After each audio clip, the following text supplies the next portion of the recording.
Oo. Eh ako kasi hindi ako Disney princess eh. Ah, talaga? Ako yung tipo ng prinsesa na nagbabalat ng patatas. Ay, oo, parang si Princess Sarah. Princess Sarah. At kasama natin ngayon, bumisita sa atin ang nagboses kay Princess Sarah nung tayo ay mga bata pa.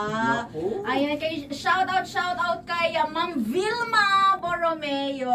Ayan. Follow niyo Vilma Borromeo TV para marinig niyo yung kanilang mga dubbing. Ang kanya talaga. Nung naging parte siya ng batang 90s eh. Balita ko, binusesa niya si Princess Sarah, sino pa to? Si Judy Abbott. Ayan, si Amelia.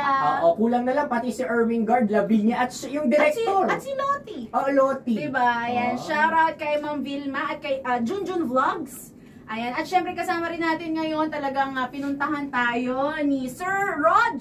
Ayan, supporter natin yan si Sir Rog Sir Rogelio Clara ng Marilao, Bulacan. Shoutout daw sa mga mag-aaral ng Prensa National High School, sa mga teachers at ang AP department. Ayan, thank you so much Sir Rog sa iyong pasalubong sa amin. Yan, ako maraming salamat sa mga bumisita natin at sa mga kabisyong sumama sa atin alas 9 ng umaga hanggang alas 12 ng tanghali. Pero gusto ko rin batiin ang minamahal nating driver ng Love Radio. Ayan, si Sir Glenn. Happy birthday! Happy birthday, Sir Glenn! Bigay